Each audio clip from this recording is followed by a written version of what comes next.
యోబు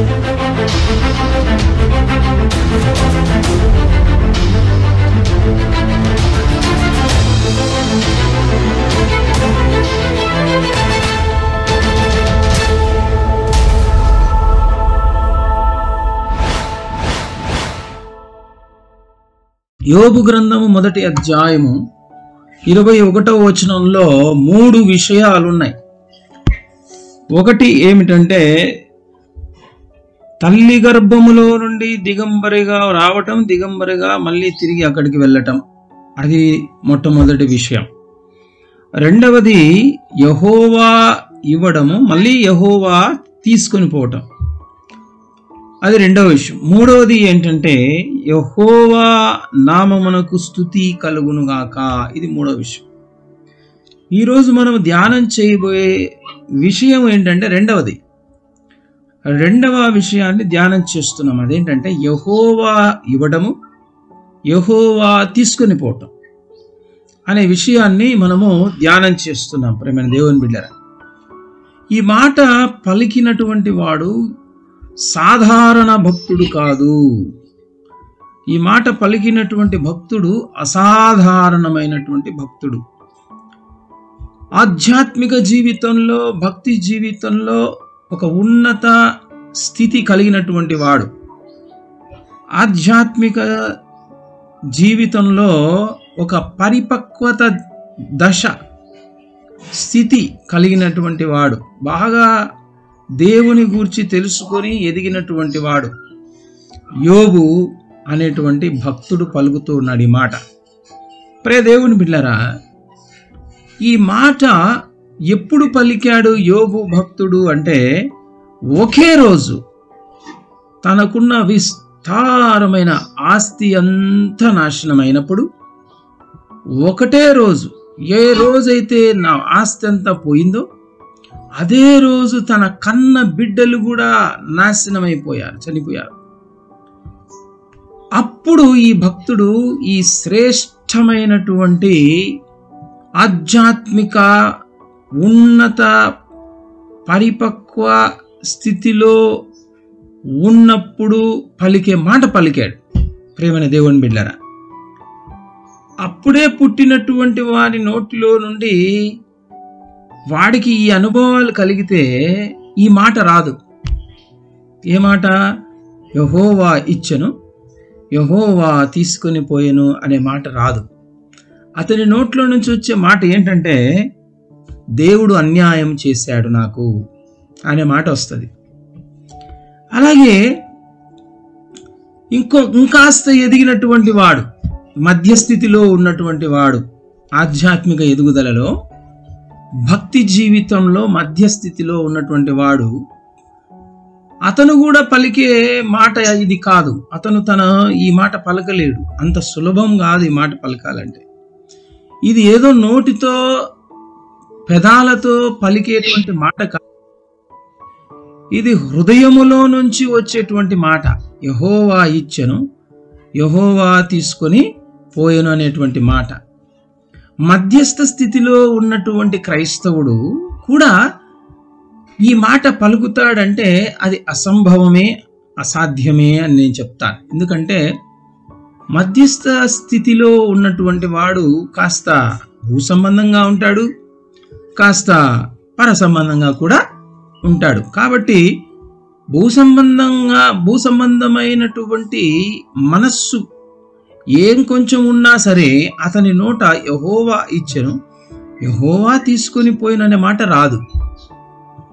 అతని నోట కూడా యెహోవా నాకు అన్యాయము చేశాడు అనే మాటే వస్తుంది. యెహోవా ఇచ్చాడు, యెహోవా తీసుకొని పోయాడు అనే మాట రాకపోవచ్చు. ప్రేమైన దేవుని బిడ్డలారా, ఆధ్యాత్మిక స్థితిలో మధ్యస్థితి నుండి ఇంకాస్త ఉన్నత స్థితిలో ఉన్నటువంటి వాడు మాత్రమే పలకగలిగేటువంటి మాట యెహోవా ఇచ్చెను, యెహోవా తీసుకొని పోయెను అనేటువంటి మాట. దేవుని బిడ్డలారా, ఇప్పుడు చూడండి, ఆధ్యాత్మిక స్థితిలో ఆ పరిపక్వత దశ, పరిపక్వత స్థితి, పరాకాష్ఠ స్థితి ఎదుగుదలలో లేకపోతే ఒకే రోజు మొత్తం అందరినీ, ఆస్తిపాస్తులు, కన్న బిడ్డలు కూడా చనిపోతే, లేకుండా పోతే, దేవుడు నాకు ఎవరికీ చేయనంత నష్టం చేశాడు, ఎవరికీ చేయనంత కీడు చేశాడు, ఎవరికీ రాని కష్టం వచ్చేలా చేశాడు, ఎవరికీ లేని శోధనలు తెచ్చాడు అనే మాటలే వస్తాయి ప్రియమైన దేవుని బిడ్డలారా. కానీ ఈ భక్తుని నోట ఇలాంటి మాటలు ఏమీ రావట్లేదు, ఇలాంటి పాపం ఏది తన నోట గుండా రావట్లేదు అనేది మనం చూస్తూ ఉన్నాం. యెహోవా ఇచ్చెను, యెహోవా తీసుకొని పోయిను అంటున్నాడు. బాధ వెంబడి బాధ, దుఃఖము వెంబడి దుఃఖం, నాశనం వెంబడి నాశనం, కీడు వెంబడి కీడు ప్రియమైన దేవుని బిడ్డలారా వెంటనే జరుగుతూ ఉన్నాయి. అక్కడ మనం చూస్తూ ఉన్నాం. అప్పుడు యోబు పలికాడు ఏమనంటే, యెహోవా ఇచ్చెను, యెహోవా తీసుకొని పోయెను. దేవుని బిడ్డలారా, ఆధ్యాత్మికంగా ఆ ఫలించటం, దేవునిలో ఫలించడం అనేటువంటి ఆ కార్యములో పరిపక్వత చెందినటువంటి వాడు మాత్రమే ఈ మాట పలుకగలడు. ఏ మాట అంటే, యెహోవా ఇచ్చెను, యెహోవా తీసుకొని పోయెను అనే మాట. ప్రియమైన దేవుని బిడ్డలారా, మెంటలీ స్ట్రాంగ్గా ఉన్నటువంటి వాడు మాత్రమే పలకగలడు. మానసికంగా స్థైర్యము, ధైర్యము, బలము కలిగినటువంటి వాడు మాత్రమే ఆ మాట పలకగలడు. అది ఎలా వస్తుంది అంటే, ఆత్మ బలము కలిగినటువంటి వాడు, ఆత్మలో ఎదుగుదల కలిగినటువంటి వాడు, ఆత్మీయ బలము, శక్తి, ఎదుగుదల, పరిపక్వత కలిగినటువంటి వాడికి మానసిక స్థైర్యము, ధైర్యము, బలము వస్తుంది. ప్రియమైన దేవుని బిడ్డ, ఇక్కడ రెండు విషయాలు ఉన్నాయి. ఇవ్వడం ఉంది దేవుడు, ఇచ్చిన దాన్ని అదే దేవుడు తీసుకొని పోవడం ఉంది.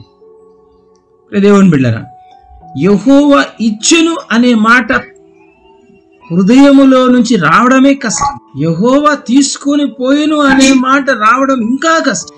దేవుని బిడ్డారా, ఎందుకంటే మానవులలో భక్తులు, దేవుని రక్షణ పొందిన భక్తులు వేరుగా ఉంటారు. దేవుని నమ్ముకొని రక్షణానుభవం పొందిన భక్తులలో కూడా పరిపక్వత పొందినటువంటి, పరిపక్వంగా ఫలించినటువంటి భక్తులు ఇంకా వేరుగా ఉంటారు. ప్రియమైన దేవుని బిడ్డలారా, నేను కలిగి ఉన్నాను అదంతా కూడా దేవుడు నాకు ఇచ్చిన ఏది అనేటువంటి మాట యోబు భక్తుడు పలుకుచూ ఉన్నాడంటే, ప్రియమైన దేవుని బిడ్డలారా, దీని అర్థం ఏంటంటే, నా జీవితంలో లేదా ఒక భక్తుని జీవితంలో ఉన్నటువంటిది ఏదైనా సరే, వస్తువు కానీ, ఏ వస్తువు అయినా సరే, అలాగే ఏ పరిస్థితులైనా సరే, అది హోదా కానీ, ఉద్యోగం కానీ, పని కానీ, ఏదైనా సరే, అలాగే ఒక భక్తుని జీవితంలో ఉన్నటువంటి వ్యక్తులైనా, పరిస్థితులైనా, వస్తువులైనా, ఏదైనా సరే అది యెహోవా ఇచ్చెను అని అనగలిగే స్థితి ఒక భక్తునికి ఉన్నది అంటే, ఆ భక్తునికి ఎక్కడ కూడా కొద్దిగా కూడా అహంకారము, స్వార్థం అనేది ఉండదు. ఎందుకంటే అన్ని దేవుడిచ్చాడు, నాదేం లేదు అనే స్థితిలో ఉన్నాడు ఇతను భక్తుడు.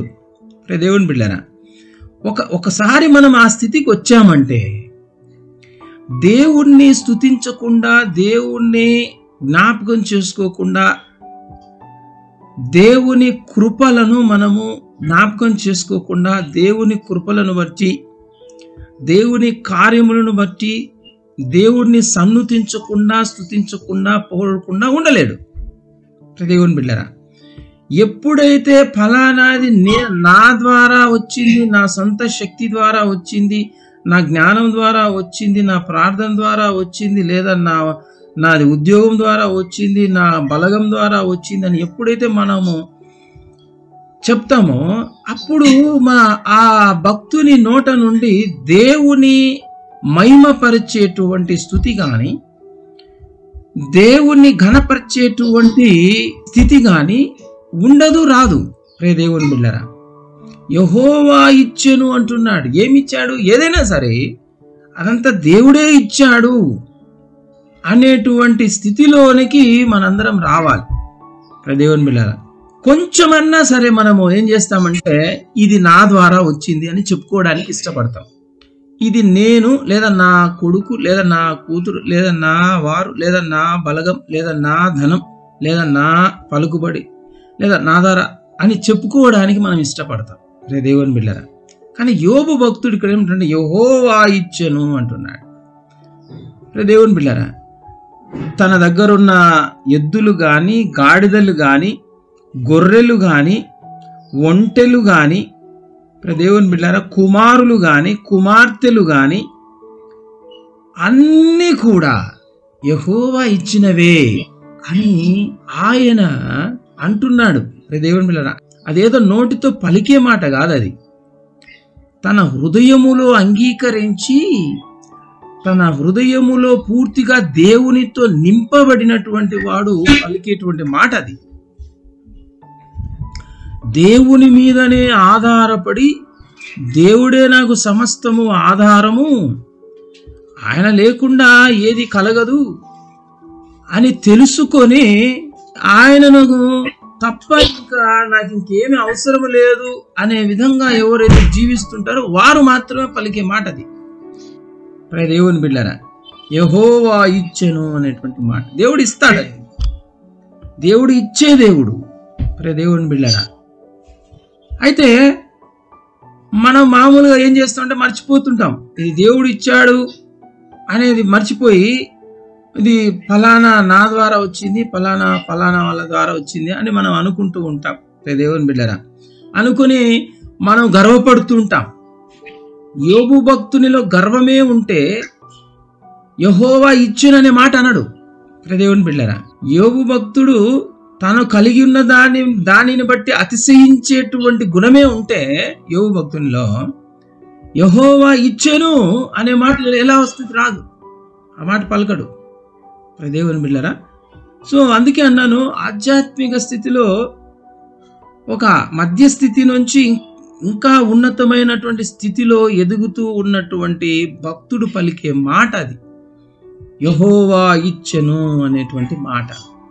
అది అందరూ పలకడానికి సాధ్యం కాదు. అది ఆ అనుభవాల గుండా వెళ్తేనే వస్తుంది. అది ఇది పలకడమే సాధ్యం కాదన్నప్పుడు ఇచ్చెను అనేది, తీసుకొని పోయాను యెహోవా అనేది పలకడం ఇంకా అసాధ్యం, ఇంకా కష్టమైనటువంటి విషయం. మనం కోరుకునేది జనరల్గా చూడండి, ఏ భక్తుడైనా సరే దేవుడు నాకు ఇస్తూ ఉండాలని కోరుకుంటాం. దేవుడు ఇచ్చినా అది నేను సంపాదించిందే, నా వాళ్ళు ఫలానా వాళ్ళ ద్వారా వచ్చిందే అని చెప్పుకోవడానికి ఇష్టపడతారు. దేవుడు ఇస్తూనే ఉండాలి నాకు అని కోరుకునేటువంటి భక్తులే ఎక్కువ మంది ఉంటారు. దేవుడు తీసుకొని పోయినా పర్వాలేదు, తీసుకొని పోయే దేవుడు కూడా అని నమ్మే అంగీకరించేటువంటి హృదయము స్వభావం కలిగినటువంటి వారు చాలా తక్కువ మంది ఉంటారు. దేవుని బిడ్డలారా, ఈ రెండూ కలిగినటువంటి వాడు యోబు భక్తుడు. ఈ ఒక్క మాట ద్వారా మన భక్తి జీవితము ఏ స్థాయిలో ఉంది అనేది మనం కనుక్కోవచ్చు. ఇది కొలబద్ద అన్నమాట. ఇది ఒక స్కేల్ లాంటిది. మన ఆధ్యాత్మిక జీవితంలో ఉన్న హైట్ లెవెల్ ఎంత ఉంది అనేది ఈ ఒక్క స్కేల్ ద్వారా, ఏది యెహోవా ఇచ్చెను యెహోవా తీసుకుని అనే స్కేల్ను బట్టి కొలుచుకోవచ్చు మనం. ప్రేమ దేవుని బిడ్డలారా, ఇప్పుడు ఈరోజు మనము దేవుడు ఇచ్చే దేవుడే కాదు, దేవుడు తీసుకొని పోయే దేవుడు కూడా అనే విషయాన్ని మనం ధ్యానం చేసి తెలుసుకోబోతున్నాం. దేవుడు ఎప్పుడు తీసుకొని పోతాడు, దేవుడు ఇచ్చినవి దేవుడు ఎందుకు తీసుకెళ్తాడు, ఎందుకు తీసేస్తాడు మన దగ్గర నుంచి దేవుడు ఇచ్చినవి అనే విషయాన్ని మనము ఈరోజు ధ్యానం చేయబోతున్నాం. ప్రేమ దేవుని బిడ్డలారా, మొట్టమొదటి కారణం ఏంటో మనం చూద్దాం. యెహెజ్కేలు గ్రంథము 7వ అధ్యాయము 19వ వచనం 20వ వచనం నేను చదువుతున్నాను. దయచేసి అందరూ కూడా శ్రద్ధగా వినండి దయచేసి. ఇక్కడ ఇశ్రాయేలులు మనకు కనబడతారు. ఇశ్రాయేలులకు ఏం జరుగుతుందో దేవుడు తెలియపరుస్తున్నాడు యెహెజ్కేలు ద్వారా. తమ వెండిని వీధులలో పారవేయుదురు, తమ బంగారమును నిషిద్ధమని ఎంచుదురు. ఏంటండి, ఎవరైనా వెండిని తీసుకుపోయి వీధులలో పారేస్తారా? బంగారము అవసరం లేనిది, పనికి రానిది, వద్దు అని ఎవరైనా అనుకునే వాళ్ళు ఉన్నారా? చూడండి, దేవుడు ఏమంటున్నాడు, ఇశ్రాయేలులు తమంతట తామే వెండిని తీసుకుని వీధులలో పారేస్తారంటున్నాడు. బంగారం అవసరం లేనిది, అక్కరకు రానిది అంటున్నాడు, నిషిద్ధము అంటున్నారు. యెహోవా ఉగ్రత దినమందు వారి వెండియే గాని బంగారమే గాని వారిని తప్పించజాలదు, అది వారి దోషక్రియలు విడవకుండా అభ్యంతరమాయను అంటూ ఉన్నాడు. దేవుని బిడ్డలారా, ఇక్కడ కారణం చెప్తున్నాడు. వెండి లేక బంగారము ఏం చేసింది ఇశ్రాయేలు అంటే, దోషక్రియలు ఉన్నాయి, దోషాలు. ఆ దోషాలు విడిచిపెట్టమన్నా విడిచిపెట్టకుండా చేస్తున్నాయి. అవి ఏవి? వెండి బంగారం అని చెప్తున్నారు. చూడండి, అక్కడ వారి దోషక్రియలు విడిచిపెట్టకుండా అభ్యంతరంగా ఉన్నాయి. అవి అభ్యంతరమాయను అంటూ. ఎందుకు? వాళ్ళు ఏమనుకుంటున్నారు, ఈ వెండి బంగారం వలనే మా ఆకలి తీర్చుకుంటున్నాము అనుకుంటున్నారు. అందుకే అంటున్నారు చూడండి, అభ్యంతరమాయను గనుక దాని వలన వారు తమ ఆకలి తీర్చుకొన జాలకపోవుదురు. ఈ వెండి ఇంతవరకు మా ఆకలి తీరుస్తుంది అని అనుకున్నాము, కానీ ఇప్పుడు తీర్చడం లేదు ఇది అనే స్థితికి తీసుకొస్తాను నేను అంటున్నాడు. తమ ఉదరమును పోషించుకొన జాలకపోదు. మేము సంపాదించిన వెండి బంగారము వలనే మేము పోషింపబడుతున్నాము అని మీరు అనుకుంటున్నారు కదా. ఆ వెండి బంగారం ఉన్నా లాభం లేదే మాకు అనే స్థితి తీసుకొస్తాను మీకు అంటున్నాడు. 20వ వచనం, శృంగారమైన ఆ ఆభరణమును వారు తమ గర్వమునకు ఆధారముగా ఉపయోగించిరి.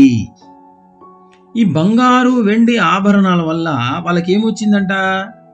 గర్వం వచ్చిందంట. దేవుని బిడ్డలారా, ఇంకా ఏం చేశారు వాళ్ళు దాంతో? ఆ వెండి బంగారుతో, దానితో వారు హేయమైన దేవతల విగ్రహములు చేసిరి. చూడండి, 19వ వచనంలో ఏం చూస్తున్నా? దోషక్రియలు ఉన్నాయి వాళ్ళలో, దోషాలు.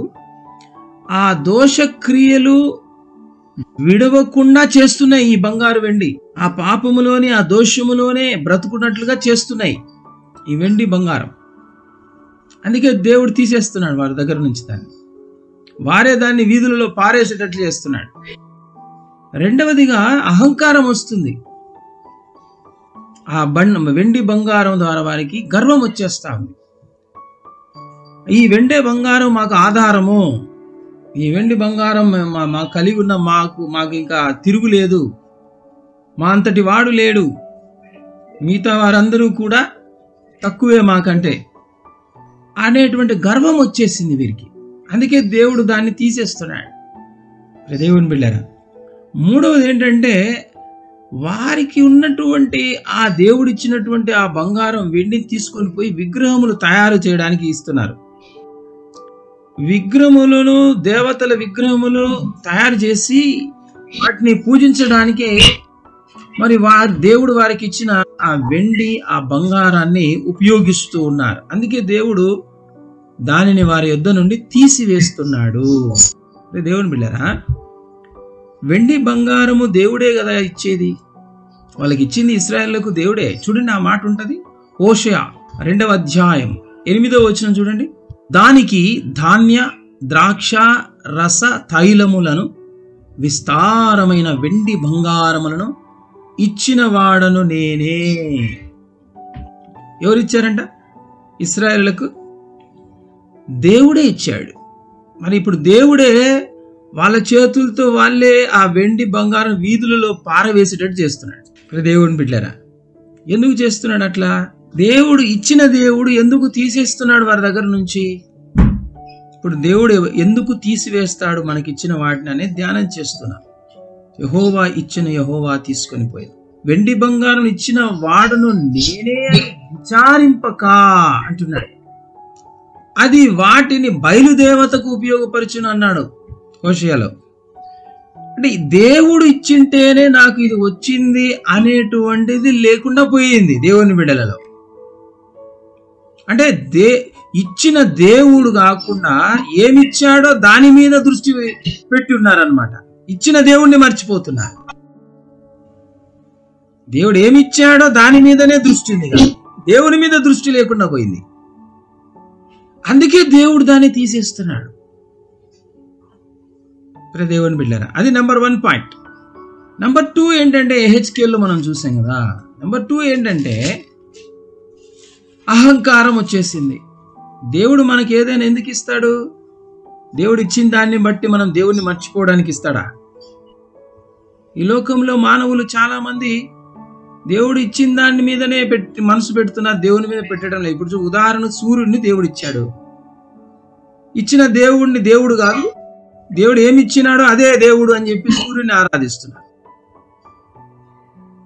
అన్నీ అంతే. నా పిల్లలు ఉన్నారనుకున్నా, నా పిల్లలే దేవుడు లెక్క అయిపోతారు. ఇచ్చిన దేవుడు ఎక్కడో పోతాడు, పిల్లలే ఎక్కువ అయిపోతారు. దేవుని బిడ్డలారా, యెహోవా ఇచ్చెను, యెహోవా తీసుకుని. ఎందుకు తీసుకొని పోతాడు ఆయన అంటే ఇందుకే. దేవుడు ఏమిచ్చాడో దాని మీద మనసు పెట్టి దానికోసమే నేనున్నాను, నా కోసమే అది ఉంది అన్నట్లుగా దేవుడు ఇచ్చిన దాని మీదనే మనం మనసు పెట్టుకొని జీవిస్తున్నప్పుడు దేవుడు తీసేస్తాడు దాన్ని. అది కారణం. తర్వాత దాన్ని ఉపయోగించాల్సిన చోట ఉపయోగించకుండా దేవునికి విరోధమైన వాటిలో ఉపయోగించామనుకుని అప్పుడు కూడా తీసేస్తాడు. వీళ్ళు బంగారు వెండి విగ్రహములు, దేవతల విగ్రహముల కొరకు ఉపయోగిస్తున్నారు. దేవుని కొరకు ఉపయోగించాల్సిన బంగారం, దేవుని బిడ్డలారా, విగ్రహములకు ఉపయోగించినప్పుడు దేవుడు దాన్ని తీసుకొని పోతాడు, మన దగ్గర ఉంచడు దాన్ని. అది కారణం ప్రేమైన దేవుని బిడ్డలారా. ఇప్పుడు బంగారు వెండి కలిగి ఉండడమే దేవునికి ఇష్టం లేక కాదు, దేవునికి ఇష్టం లేదని కాదు. బంగారు వెండి మనం కలిగి ఉండడం దేవునికి ఇష్టం లేకపోతే నేనే కదా ఇచ్చిందని ఎందుకంటాడు? ఆ మాట అన్నాడు కదా. మరి అలాగైతే అబ్రాహాముకు దేవుడు బంగారు వెండి ఇచ్చి బహుధనవంతుడిగా చేశాడు. ఆదికాండము 13వ అధ్యాయం 2వ వచనం చూడండి. అబ్రాహాము వెండి బంగారము పశువులు కలిగి బహుధనవంతుడై ఉండెను అనే మాట మనం చూస్తాం. అబ్రహాము ఎక్కడైనా సరే దేవుడిచ్చిన బంగారాన్ని బట్టి అతిశయిస్తూ, దేవుడిచ్చిన వెండిని బట్టి అతిశయిస్తూ, దేవుడిచ్చినటువంటి ధనమును బట్టి అతిశయిస్తూ, దాని మీదనే టైం అంతా వెచ్చించి దేవుణ్ణి మర్చిపోయి ఎక్కడైనా జీవించాడా? లేదు. అబ్రహాముకు ఎంత బంగారం ఇచ్చినా అబ్రహాము మనస్సు బంగారం మీద లేదు. యెహోవా ఇచ్చెను, యెహోవా మీద ఉంది. అబ్రహాముకు వెండి ఇచ్చాడు, ఎంత వెండి ఇచ్చినా వెండి మీద లేదు మనస్సు, దేవుని మీద ఉంది మనస్సు. దేవుని బిడ్డలారా, యెహోవా ఇచ్చెను అనగలిగే స్థితిలో ఉన్నాడు అబ్రహాము. అందుకే తీసేయలే, అబ్రహాం దగ్గర నుంచి తీసేయలేదు. అబ్రహాము గర్వం లేదు. ఎక్కడైనా మీరు చూసారా? అబ్రహాము అహంకారంగా మాట్లాడినట్లు మనం ఎక్కడన్నా చూస్తామంటే ఎక్కడ కనపడదు. దేవుని బిడ్డలారా, అలాగే అబ్రహాము తన చుట్టూ అన్య దేవతలను పూజించే వాళ్ళు ఉన్నారు.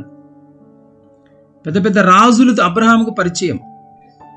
అబ్రహాము వస్తున్నాడంటే పెద్ద పెద్ద రాజులే తల వంచి నమస్కారం చేస్తారు. వాళ్ళ దృష్టిలో ఇంకా కొంచెం బాగా గనుడుగా ఎత్తబడేటట్లుగా వారు ఎవరినైతే దేవతలను ఆరాధిస్తున్నారో ఆ దేవతల కొరకు ఏమైనా బంగారం నా దగ్గర ఉంది కదా తీసుకెళ్ళండి అని ఇచ్చాడా? ఎక్కడా ఇవ్వలేదు. దేవుని బిడ్డలారా, అందుకే అబ్రహాం యుద్ధ నుండి బంగారం వెండిని దేవుడు తీసేయలేదు. మనకిచ్చిన దాన్ని దేవుడు ఎందుకు తీసివేస్తున్నాడు? ఎప్పుడు తీసివేస్తాడంటే ఎప్పుడైతే మనము మన ఇచ్చిన దేవుణ్ణి మర్చిపోయి ఇచ్చిన వాటి మీదనే మనసు పెట్టి జీవిస్తూ బ్రతుకుతూ ఉంటామో వాటి కొరకనే, అప్పుడు తీసివేస్తాడు దాన్ని. ఎప్పుడైతే మనం దేవుడు మనకి ఏమి ఇచ్చాడో అది వ్యక్తులు కానీ, వస్తువులు కానీ, పరిస్థితులు కానీ, స్థితిగతులు కానీ, దాన్ని ఆధారం చేసుకొని నేను బ్రతుకుదేరు, నా బ్రతుకుదేరుకు ఇదే కదా నాకు ఆధారము అని ఎప్పుడైతే అనుకుంటామో, దేవుడు కదా నా పోషకుడు, నా సంరక్షకుడు అనుకోకుండా వెండి బంగారము నా పోషణకు ఆధారం అని అనుకుంటున్నారు ఇశ్రాయేల్. అందుకే ఏమంటున్నాడు, వీటి ద్వారా ఏం లాభం లేదు, పోషణకు ఏం ఆధారం లేదు అనేటట్టు చేస్తాను, మీ నోటితోనే పలికిస్తాను అన్నాడు. దేవుని బిడ్డలారా, సో మన జీవితంలో నుంచి దేవుడు ఇచ్చేవాడే కాదు, తీసుకుని పోయేవాడుగా కూడా ఉంటాడు. ఎప్పుడు తీసుకొని పోతాడు అనేది ఇంతవరకు మనము తెలుసుకున్నాం. ఒక ఇశ్రాయేలులకు జీవితంలో ఉన్న స్థితిని బట్టి మనం తెలుసుకున్నాం. అబ్రహామును కూడా మనం ఉదాహరణగా తీసుకున్నాం. అబ్రహాం జీవితంలో దేవుడు తీసేయలేదు. అబ్రహాము బంగారాన్ని, వెండిని, తనకున్నటువంటి ధనాన్ని అంతటిని, ఎందుకంటే అబ్రహాం ఇశ్రాయేల్ లాగా లేడు అనేది మనం చూసాం. దేవుని బిడ్డలారా, మరి యోబు జీవితంలో ఎందుకు తీసేశాడు దేవుడు? యోబు అబ్రహాం లాగా లేడా? అబ్రహాం లాగా లేకుండా ఏమన్నా ఇశ్రాయేల్ లాగా మరి దేవుణ్ణి మర్చిపోయి, మరి దేవుణ్ణి విడిచిపెట్టి గర్వం వచ్చేసి తనకున్న ఆస్తే ఆధారము నా బ్రతుకుకు అన్నట్టుగా ఏమన్నా జీవించాడంటే అలాగేం లేదు. అలాంటి వాడే అయితే ఆ మాట ఎందుకు పలుకుతాడు? యెహోవా ఇచ్చెను అనే మాట ఎందుకు చెప్తాడు? ఎందుకు అక్కడ యోబుకు ఆ అనుభవాన్ని ఇస్తున్నాడంటే వినండి బాగా, ఇది రెండవ కారణం. మన జీవితంలో నుండి దేవుడు ఇచ్చినవి తీసేసుకోవడానికి రెండవ కారణం. మొదటి కారణం చెప్పాను, యోబు ఇప్పుడున్న ఆధ్యాత్మిక ఎదుగుదల కంటే, అనుభవం కంటే ఇంకా ఉన్నతమైన అనుభవం పొందుకోవాలి అని దేవుడు భావించి సంకల్పించి యోబు జీవితంలో ఆయనకు ఇచ్చాడు, మళ్ళీ తీసుకొని వెళ్ళిపోయాడు, తీసేశాడు వాడు. దేవుని బిడ్డలారా, ఇచ్చిన అనుభవమును కలిగి ఉన్నాడు యోబు. దేవుడు తీసివేసే అనుభవం కూడా యోబు కలిగి ఉండాలి. అలా తీసివేసే అనుభవము కలిగి ఉండటం ద్వారా యోబుకే మేలు, యోబుకే క్షేమం. కాబట్టే అన్ని మేలు కొరకే సమకూడి జరిగించే దేవుడు యోబు మేలు కొరకే తీసివేశాడు. దేవుని బిడ్డలారా, ఇది రెండవ కారణం, తీసివేసేయడానికి కారణం, దేవుడు తీసివేయడానికి కారణం, మనకి ఇచ్చిన వాటిని దేవుడు తీసివేయడానికి కారణం. దేవుని బిడ్డలారా, యోబు ఆల్రెడీ ఆధ్యాత్మిక జీవితంలో ఒక ఉన్నత స్థితిలోనే ఉన్నాడు. కానీ మన ఆధ్యాత్మిక ఎదుగుదల అనేది ఇంతవరకే అనేది ఉండదు, ఎంతో ఉంటుంది. ఇంకా ఎదిగినా కూడా ఇంకా ఎదగాల్సింది ఎంతో ఉంటుంది. ఎంతో నేర్చుకున్నా పొందుకున్నా ఇంకా పొందుకోవాల్సింది ఎంతో ఉంటాయి. సో యోబుకు ఆ ఉన్నతమైనటువంటి అత్యున్నతమైనటువంటి ఆధ్యాత్మిక అనుభవాలు, ఆ అనుభవాల ద్వారా వచ్చేటువంటి ఫలాలు యోబు అనుభవించాలి, పొందుకోవాలని దేవుడు భావించాడు. అది యోబుకు కూడా ఉంది ఆశ. కాబట్టే దేవుడు అనుమతించాడు, కాబట్టే దేవుడు సాతానును వాడుకున్నాడు అక్కడ. ప్రేమైన దేవుని బిడ్డలారా, యోబు అందుకే చివరిలో మళ్ళీ డబల్ పొందుకుంటాడు. అక్కడ యోబు జీవితంలో చూస్తే ఇవ్వడము తీసేసుకోవడం, మళ్ళీ ఇవ్వడం అనేది మనం చూస్తున్నాం. దేవుడు ఒక భక్తుని జీవితంలో ఏది ఇచ్చిన దాన్ని తీసుకొని పోయినా అది ఎన్నో కారణాలు ఉంటాయి. దానికి అన్నిటికీ ఒకే కారణం ఉండదు. ప్రతి భక్తుని జీవితంలో జరిగేటువంటి ఇవ్వడానికి, దేవుడు ఇవ్వడానికి ప్రతి భక్తునికి ఒకే కారణం ఉండదు. ఒక్కొక్క భక్తునికి ఒక్కొక్క కారణం ఉంటుంది. అది మనం పరీక్షించుకోవాలి. ఇశ్రాయేలుల వలె మనం ఏమైనా ఉన్నామా, లేదా అబ్రహాము వలె మనం ఏమైనా ఉన్నామా అనేది పరీక్షించుకోవాలి. లేదా యోబుకి ఇచ్చినట్లుగా అనుభవం కొరకు నాకు ఇస్తున్నాడా? ఇజ్రాయెల్ లేక నేను లేకపోయినా సరే నా జీవితంలో ఉన్నది దేవుడు తీసేస్తాడంటే ఒక భౌతిక సంబంధమైనటువంటి దీవెన దేవుడు తీసేశాడంటే నాకు ఏదో ఇంకా అనుభవాన్ని దేవుడు నేర్పించడానికే తీసేశాడని, యోబుకు ఇచ్చినట్టు నాకు ఇవ్వాలనుకుంటున్నాడని మనం భావించి దేవుడిని స్తుతించాలి. ప్రేమ దేవుని బిడ్డలారా, కొన్ని తాత్కాలికంగా దేవుడు ఇస్తాడు, అప్పటికి అవసరం కాబట్టి అని ఇస్తాడు. వెంటనే ఆ అవసరము తీరిపోయిన తర్వాత ఖచ్చితంగా తీసివేయాలని చెప్పేసి చెప్తాడు మనకు. ఇది మూడవ కారణం. 3 కారణాలు చెప్పాను. ఒకటి, దేవుణ్ణి మర్చిపోవడం, ఇచ్చిన దేవుణ్ణి. అహంకారం వచ్చేసి దేవుని విసర్జించడం. రెండవది, ఉన్నప్పుడు మనము దేవుని ఎడల కలిగి ఉండే అనుభవాలే కాదు, లేనప్పుడు కూడా మనము దేవునితో ఎలా ఉండాలి అనేది నేర్పించడానికి ఇస్తాడు. మూడవది ఏంటంటే, కొన్ని తాత్కాలికంగా మనకు అప్పుడు అవసరం కాబట్టి ఇస్తాడు. ఆ తాత్కాలిక అవసరం తీరిపోయింది కాబట్టి ఇక దాన్ని తీసివేస్తాడు. దేవుని బిడ్డలారా, ఈ 3 కారణాలు అన్నమాట. ఈ మూడవ కారణం మనకి ఎక్కడ కనపడుతుంది అంటే, అపోస్తులైన పౌలు విషయంలో మనకు కనబడుతుంది. ఫిలిప్పీలకు రాసిన పత్రిక 3వ అధ్యాయము 7వ వచనాన్ని చూస్తే మనకు ఆ విషయము అర్థమవుతుందండి. అయినను ఏవేవి నాకు లాభకరములై ఉండెనో వాటిని క్రీస్తు నిమిత్తము నష్టముగా ఎంచుకొంటిని అంటున్నాడు. దేవుని బిడ్డలారా, పౌలు భక్తుడి కంట ఒకప్పుడు కొన్ని లాభకరముగా ఉండినాయంట, అవి ఇప్పుడు నష్టముగా ఎంచుకుంటున్నాడంట. 11వ వచనం, ఆయన మరణ విషయములో సమానానుభవము గలవాడనై ఆయనను ఆయన పునరుద్ధాన బలమును ఎరుగు నిమిత్తమును ఆయన శ్రమలలో పాలివాడ నగుట ఎట్టిదో ఎరుగు నిమిత్తమును సమస్తమును నష్టపరచుకుని వాటిని పెంటతో సమానముగా ఎంచుకొనుచున్నాను అంటాడు. సమస్తము ఇంతకు ముందు ఏవేవైతే ఉండినాయో అవన్నీ పెంటతో సమానముగా ఎంచుకొనుచున్నాను అంటున్నాడు. ఎహెచ్కేలు 7:20 ఏమన్నాడు? శృంగారమైన ఆ ఆభరణమును వారు తమ గర్వమునకు ఆధారముగా ఉపయోగించిరి, దానితో వారు హేయమైన దేవతల విగ్రహములు చేసిరు గనుక నేను దానిని వారికి రోతగా చేసేది. బంగారం అంటే అది ఒక రోత, వెండి అంటే అది ఒక రోత అన్నట్లుగా చేసేస్తాను అన్నాడు అక్కడ ఇశ్రాయేల్ విషయంలో. మరి ఇక్కడ పౌలు అంటున్నాడు కదా పెంటతో సమానంగా ఎంచుకుంటున్నానని. పౌలు ఏమైనా ఇశ్రాయేల్ లాగా పాపం చేశాడా? ఇశ్రాయేల్ లాగా అహంకారం కలిగి ఉన్నాడు? కాదు. ఇక్కడ వేరే కారణం ఉంది. ఏ కారణం అంటే చూడండి, పౌలుకు ఇంతకు ముందు ఏవి లాభకరములై ఉన్నాయి అనేటి మనం చూద్దాం ఇప్పుడు.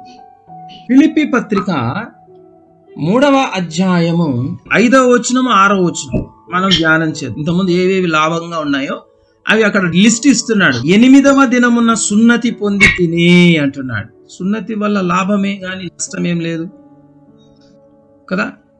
తర్వాత ఇశ్రాయేలు వంశపు వాడనై అంటున్నాడు. ఇప్పుడు మనము ఇండియాలో ఉన్నటువంటి మనము క్రైస్తవులము. ఎలా అయ్యాం? ఒకప్పుడు మనం అన్యులం, ఆ తర్వాత యేసుప్రభుని నమ్ముకున్నాము, రక్షణ పొందినాము, క్రైస్తవులం అయ్యాం. కానీ అపోస్తులైన పౌలు ఇశ్రాయేలుడు ఎలా అయ్యాడు అంటే ఆయన వంశమే ఇశ్రాయేల్ వంశం. ఇవి నాకు లాభము, ఒకప్పుడు నా స్థితి ఇది అని చెప్తున్నాడు. బెన్యామీను గోత్రములో పుట్టి అంటున్నాడు. బెన్యామీను గోత్రం అంటే యాకోబు భార్య కుమారుడు, యాకోబు యొక్క దాసి కుమారుడు కాదు, డైరెక్ట్ భార్య కుమారుడు. బెన్యామీను గోత్రం అంటే ఇది ప్రేమైన దేవుని బిడ్డలారా ఒక ఉన్నతమైనటువంటి స్థితి అన్నమాట. దేవుని గోత్రం అది. దేవుడు ఇశ్రాయేలుకు పెట్టిన గోత్రాల్లో ఒక గోత్రం బెన్యామీను గోత్రం. తర్వాత ఇశ్రాయేలు మొట్టమొదటి రాజు అయినటువంటి సౌలు కూడా బెన్యామీను గోత్రానికి సంబంధించిన వాడే. సో అంత ఉన్నతమైనటువంటి స్థితి ఇది. ఒకప్పుడు ఈయనకు లాభకరంగా ఉండింది అనమాట. ఒకప్పుడు ఈయనకు ఒక ఘనత ఇచ్చేది అనమాట ఆ స్థితి. తర్వాత ఏమన్నాడు? బెన్యామీను గోత్రం పుట్టి హెబ్రీయుల సంతానమైన హెబ్రీయుడనై అంటున్నాడు. చూడండి, అబ్రహాము సంతానము హెబ్రీయులు అనమాట. నేనేదో మామూలు సాధారణ వ్యక్తిని కాదు, అబ్రహాము వరుసలో ఉన్నాను నేను అని చెప్తున్నాడు. రే దేవుని బిడ్డలారా, తర్వాత ధర్మశాస్త్ర విషయము పరిసయ్యుడనై. పరిసయ్యులు అంటే అర్థం ఏంటంటే ధర్మశాస్త్రంలో ఉన్న సున్నా పొళ్ళు అన్ని కంటతుంటాయి వాళ్ళకు, ప్రవీణులు వాళ్ళు. ఈయన ధర్మశాస్త్ర ప్రవీణుడు అనమాట. ఎవరు? అపోస్తలుడైన పౌలు. ఆయన ఇంతకు ముందు స్థితి, యేసు ప్రభువును నమ్మక ముందున్న స్థితి చెప్తున్నాడు. ఒకప్పుడు నాకు ఇవన్నీ లాభాలండి నా జీవితానికి, ఇప్పుడు నష్టముగా ఎంచుకున్నాను అంటున్నాడు. ఏవేవి లాభాలో చెప్తున్నాడు అక్కడ. 6వ వచనం, ఆసక్తి విషయము సంఘమును హింసించువాడనై అంటున్నాడు. అంటే అర్థం ఏంటంటే యూదులు ఏం నమ్మేవారు? ధర్మశాస్త్ర సంబంధమైన క్రియలన్నీ కూడా మనం పాటించడం వల్ల నీతిమంతులుగా తీర్చబడతాం, దేవుని వంశం అవుతాం, దేవుని పిల్లలమవుతాం, దేవుని ప్రజలైతాం అని చెప్పేసి వాళ్ళు నమ్ముతారు. యేసు ఇదేదో కొత్తగా ఈయన ఎవరో యేసు ప్రభు అని ఆయన వచ్చాడు, దీన్ని అంతటిని నాశనం చేస్తున్నాడు, అబద్ధ బోధ ఇదంతా అని చెప్పేసి వాళ్ళు నమ్మేవాళ్ళు అనమాట. అప్పుడు వారు అలా నమ్మేవాళ్ళు. పౌలు కూడా సౌలుగా ఉన్నప్పుడు ఆయనకు తెలియక ఏమనుకునేవాడంటే, అరే ఇదంతా అసత్య ప్రచారం చేస్తున్నారు యేసు ప్రభు రక్షణని అని చెప్పి ఏం చేశాడంటే, ఎవరైతే అలా ప్రచారం చేస్తున్నారో వాళ్ళని హింసించడం మొదలు పెట్టాడు.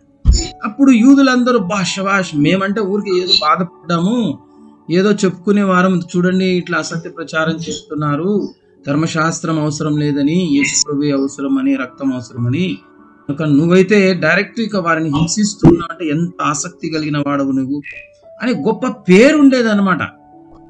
ఇప్పుడు మనం ఎట్లా ఇది సత్యబోధ అసత్య బోధ అని చెప్పి ఖండించి పోరాటం చేస్తే, ఆహా ఎంత గొప్పగా పోరాటం చేస్తున్నారని మనం గొప్పగా భావిస్తామో, అట్లా వాళ్ళు పౌలును అట్లా భావించేవాళ్ళు. ఒకప్పటి స్థితి ఆయనది. అవన్నీ లాభకరములుగా ఉండినాయి నాకు ఒకప్పుడు అని చెప్తున్నాడు. తర్వాత ఇంకా ఏం చెప్తున్నాడు? 6వ వచనము, ఆసక్తి విషయం సంఘమును హింసించువాడనై ధర్మశాస్త్రము వలని నీతి విషయము అనింద్యుడనై ఉంటిని. వా, ఏం సాక్ష్యం అండి! ధర్మశాస్త్రం విషయంలో పౌలును ఇట్లా ఏలెత్తి ఎవడు చూపించలేని స్థితి అన్నమాట. అంత పర్ఫెక్ట్ గా పాటించేవాడు ధర్మశాస్త్రాన్ని, కరెక్ట్ గా తూచా తప్పకుండా ఆచరించేవాడు, నిష్ఠ కలిగి ఆచరించేవాడు. పౌలు వస్తున్నాడంటేనే ఎంత భక్తిపరుడు, ఎంత ధర్మశాస్త్ర జ్ఞానము కలిగిన వాడు, ఎంత ఆసక్తిపరుడు. అరే ఇతడు మామూలు వ్యక్తి కాదు, ఇశ్రాయేలు వంశము వాడు, హెబ్రీయుడు, బెన్యామీను గోత్రము అని ఆయనకు అంత ఉన్నతమైన స్థితి ఉండింది ఒకప్పుడు. అయితే క్రీస్తు కొరకు అంటాడు తర్వాత వచనం, యేసు ప్రభు కొరకు అవన్నీ నష్టములుగా ఎంచుకున్నాడట. క్రీస్తు నిమిత్తం అన్నాడు 7వ వచనం, ఫిలిప్పీ 3:7, అయినను ఏవేవి నాకు లాభకరములై ఉండెనో వాటిని క్రీస్తు నిమిత్తము నష్టముగా ఎంచుకొంటిని. ఇప్పుడు ఎవరైనా బెన్యామీను గోత్రమా నీది అని ఎవరన్నా పిలిచారనుకో, అలా పిలవడం ఆయనకి ఇష్టం లేదు, వదులుకుంటున్నాడు దాన్ని. నీవు హెబ్రీయుడవా అని అనిపించుకోవడానికి ఇష్టం లేదని వద్దనుకుంటున్నాడు, దాన్ని తీసేసుకోవాలనుకుంటున్నాడు. దేవుడు ఇచ్చింది కదా, ఎందుకు తీసేసుకుంటాడంటే దేవుడు అప్పుడు తాత్కాలికంగా ఆ గోత్రాలను, తర్వాత ఆ వంశాన్ని, ఆ సున్నతిని, ఆ ధర్మశాస్త్రాన్ని అప్పుడు పెట్టాడు. ఇప్పుడు దాని యొక్క నిజమైన నీడ క్రీస్తులో ఉంది కాబట్టి ఇప్పుడు అది అవసరం లేదు, దాన్ని తీసేయాలనుకుంటున్నాడు. కాబట్టి అది తాను కూడా వద్దనుకుంటున్నాడు, తీసేసుకోవడానికి ఇష్టపడుతున్నాడు అనమాట. ప్రియమైన దేవుని బిడ్డలారా, క్రీస్తు నిమిత్తం. సో ఈ 3 కారణాలు దేవుడు మనకి ఇచ్చినవి, దేవుడు తీసేసుకోవడానికి ఈ 3 కారణాలు.